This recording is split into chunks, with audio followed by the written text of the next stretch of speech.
Life can be a whirlwind, and it's no secret that we are all caught up in the chaos of trying to balance our careers and personal lives. But what's the cost of this never ending hustle?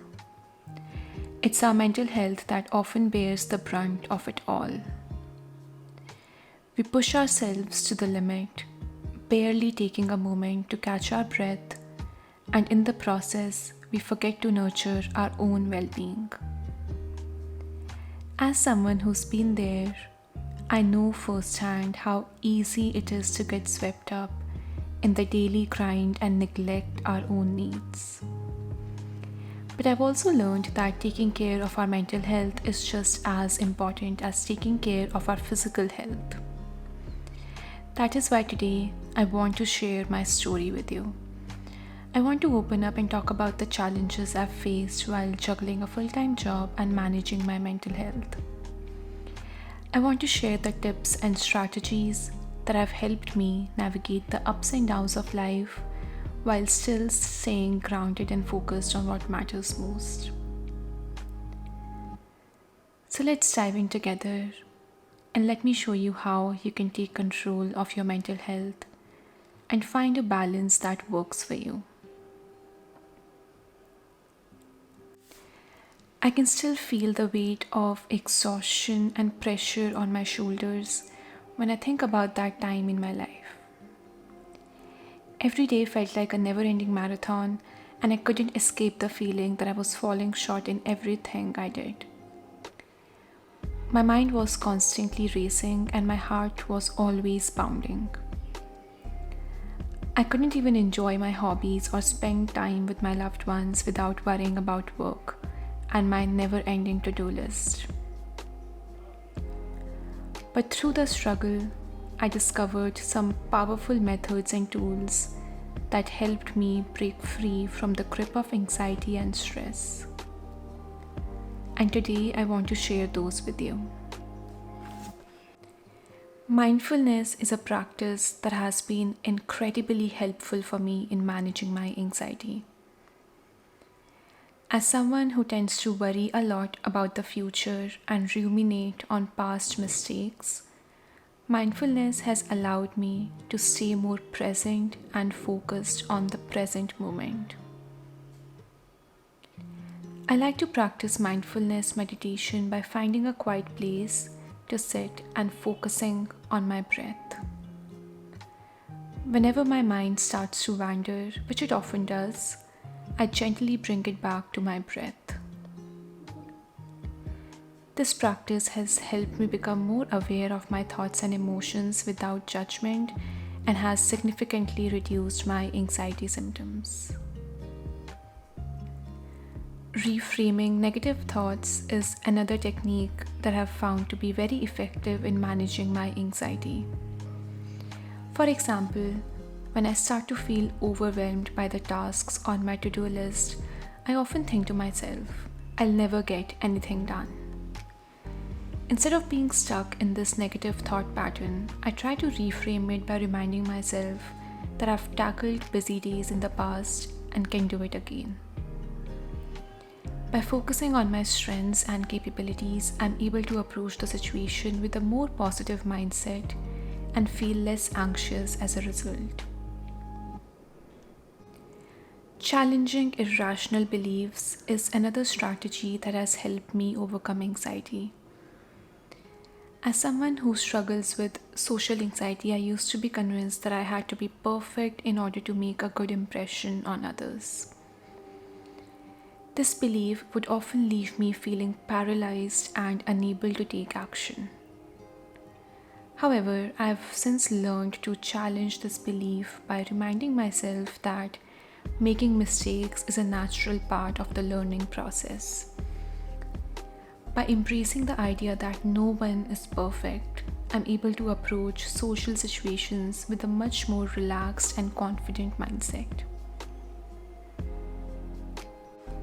Finally, taking breaks throughout the day is essential for me to manage my anxiety and stay productive.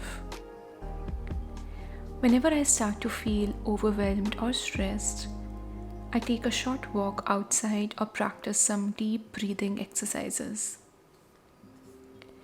These breaks allow me to reset my mind and come back to my work with renewed energy and focus. By prioritizing self care in this way, I'm able to be more effective and productive in the long run. I would also like to share some techniques that you can practice in just 5 minutes on rough days. Thought stopping is a technique that I've used many times to interrupt negative thought patterns that cause me anxiety. For example, when I'm preparing for an important presentation, I may start to think, I'm not good enough and I'm going to mess it up. When this happens, I'll say stop out loud to interrupt the thought and replace it with a positive affirmation, such as, I'm capable and I will do the best that I can.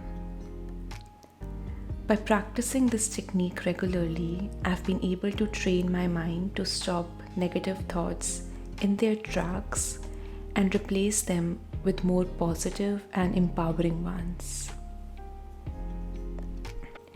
Visualization is another technique that has been incredibly helpful for me in managing my anxiety. When I'm feeling particularly stressed or overwhelmed, I'll close my eyes and imagine myself in a peaceful environment, such as a forest or a beach. I'll use all my senses to immerse myself in the environment, imagining the sound of waves crashing, the smell of salt water, and the feeling of the sand between my toes. By focusing on my breathing and visualizing this calming environment, I'm able to reduce my anxiety and feel more relaxed. Progressive muscle relaxation is a technique that I've found to be particularly effective in releasing physical tension and promoting relaxation. For example, when I'm feeling tense or anxious, I'll sit or lie down in a comfortable position and slowly tense and release each muscle group in my body, starting with my toes and working my way up to my head.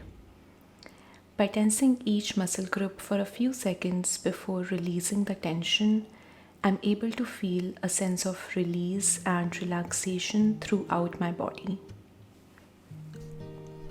It's important to note that these techniques may not work for everyone, and it's always a good idea to seek professional help if you're struggling with mental health issues.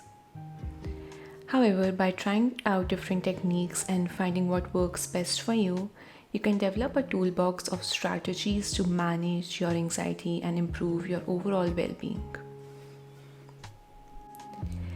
As we come to the end of this video, I want to express how crucial it is to prioritize our mental well being. It's easy to brush off the warning signs of anxiety and stress, but doing so can lead to detrimental consequences for our health and happiness. We must pay attention to our inner voice and take action to manage our mental state. I truly hope that this video has been a valuable resource for you. And if you have any personal techniques for managing anxiety that you would like to share, please do so in the comments below. Remember, self-care is not selfish. It's an act of love towards ourselves. Let's take care of our minds and bodies, and I look forward to seeing you in the next video. Bye.